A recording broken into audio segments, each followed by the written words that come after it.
Hi, I'm Reverend Patricia Adams Farmer, minister of Millersburg Christian Church, Disciples of Christ, and I'm doing my sermons on YouTube at the moment during the coronavirus. And we have our worship services on Zoom, but these sermons are posted on our website at millersburgchristianchurch.org. Today is a different sort of Easter, and so this is a different sort of sermon, and I'm glad that you're with me. Now, this sermon is based upon the scripture passage from the Gospel of Matthew, chapter 28, verses 1 through 10. And I'll let you read that at home. My sermon is entitled, When the Unpredictable is Grace. When the unpredictable is grace. Here is the world. Beautiful and terrible things will happen. Don't be afraid. These words from the famous Christian minister and writer Frederick Buechner were written several years ago, but serve us today as a touchstone for Easter Sunday, a very different sort of Easter Sunday. Mirroring Holy Week and the Passion of Jesus, our country has just gone through one of the darkest weeks since 9/11. Today, the death toll from the coronavirus is over 20,000 and rising. It boggles our imagination. We wonder how we can celebrate on such a day. When things happen that confound our imagination, our rationality, our sense of what's what in the world, our natural human response is fear. It is especially hard to take in what is happening today, a world pandemic that hasn't happened on this scale for 100 years. Of course, the scientists who work with pandemics were all over this and were not taken by surprise, but most of us lay people could not imagine such an outbreak and how it would change everything. It is beyond our understanding. Weddings canceled, funerals on hold, jobs lost, a shortage of ventilators, and the young and old alike dying without their loved ones at their side. It is all too terrible. Yes, here is the world. Beautiful and terrible things will happen. Don't be afraid. One thing that helps us stave off the perpetual anxiety is predictability. That is why it's good to have routines during this crisis, to sleep and eat and work in regular patterns. Routine helps. It helps because we like things to be predictable. It lowers our stress significantly. Establishing new routines helps too, especially spiritual disciplines like taking time for reflection, journaling, prayer, and meditation. I personally have several new routines, including yoga and deep breathing that I do at the same time each day, and it helps. It does. I'm not alone in this belief about routines and spiritual practices. When Queen Elizabeth gave her moving address to her nation this past week, full of empathy and wisdom, she offered this. And though self-isolating may at times be hard, many people of all faiths and of none are discovering that it presents an opportunity to slow down, pause, and reflect in prayer or meditation. The Queen's wisdom indeed. All these practices help us as we face the unpredictable. That is, the way the coronavirus takes this person and not that one. Much like a tornado that takes this house or business, but not that one. There is a terrible randomness about natural disasters that disturbs us and keeps us anxious and afraid. Any means we can find to add predictability to ground us, even if only through a simple daily routine, we need to practice it. Predictability is grace. But on that first Easter morning, nothing was predictable. All rationality and even imagination was tossed out the window. The unimaginable happened. In Matthew's gospel, it says, the woman who came to the tomb, they were afraid. Of course they were. The body of their Lord was missing. Who took it? And then there was an angel, an actual angel, in his dazzling white robe, telling them that Jesus had risen from the grave. These things just don't happen. Can you imagine how their brains must have tried to process what was happening? I think their fear must have been something akin to shock. They were not only shocked into fear, but also, I imagine, afraid to believe. Afraid to believe.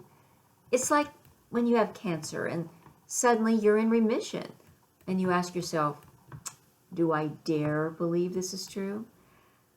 The women must have said to themselves, I can't handle another disappointment. Better to believe his body stolen and something rather than something too good to be true. And how on God's green earth could something so beautiful come out of something so terrible? Here is the world. Beautiful and terrible things will happen. Don't be afraid. That's what the angel told Mary. Do not be afraid. He is risen from the dead. Yes, predictability is grace, but sometimes the unpredictable is also grace. I heard a New York hospital chaplain interviewed this week on TV, and he said, yes, this was terrible, the most terrible thing he had ever seen. But then his expression changed, and he seemed to be taken aback by his own memory, surprised beyond belief at the outpouring of love and gratitude from the families he ministered to. He said, even when they knew their loved one was dying, and there was nothing else we could do, they still paused to pour out their gratitude to me and to the staff. He seemed unable to take in this unexpected, unpredictable joy. I think this chaplain was experiencing a resurrection moment in the midst of a terrible situation. Like the women at Jesus' tomb, he was seeing the good rise up to meet the terrible in equal measure. And this keeps him going, this sense of goodness that cannot be stamped out by this monster virus. Yes, terrible things happen, but so do beautiful things. Here is the world, indeed. Resurrection happens even in the worst of situations, even when Jesus died, when all hope was lost and nothing seemed possible anymore, and the disciples were despondent. But Easter Sunday was there. The angel was there. Jesus, in a new form, was there. Love was there. And it still is. Come what may, love is still here. Don't be afraid. That's what the angel said. That's what Jesus said too. Don't be afraid. Just when the women and the disciples felt desolate and alone and abandoned and very much afraid, along came this unpredictable joy that changed everything. And unlike before, when Jesus was only one man with limited influence, now he was everywhere. The Christ, the universal Christ, the present everywhere Christ, the God of presence and suffering and joy, the God who is with us when the terrible happens and when the beautiful happens too. Here is the world. Beautiful and terrible things will happen. Don't be afraid.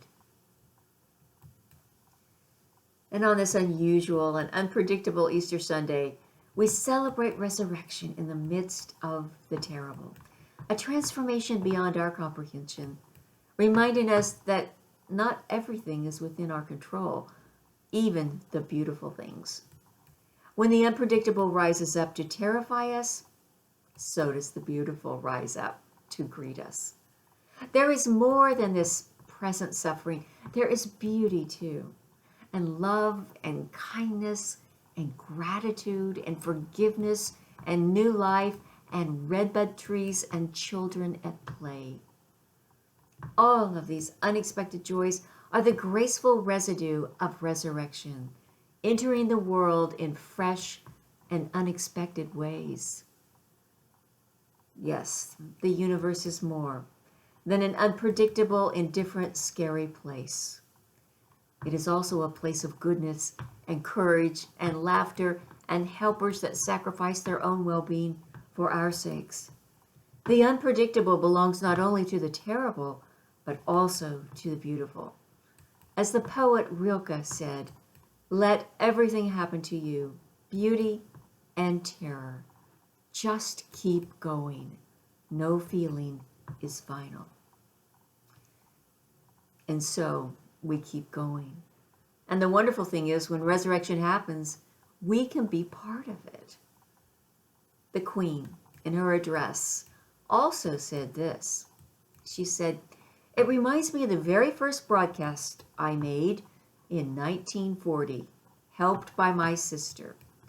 We as children spoke from here at Windsor to children who had been evacuated from their homes and sent away for their own safety.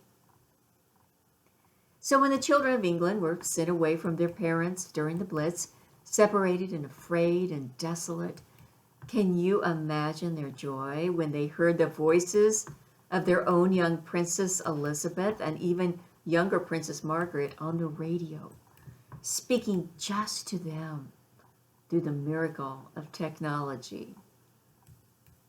And so, sometimes the unpredictable is grace, pure grace, unexpected resurrection moments in the midst of the terrible. And the one thing that all these resurrection moments have in common is that they are filled with the presence of the living Christ, the same risen one who greeted the women on that first Easter Sunday.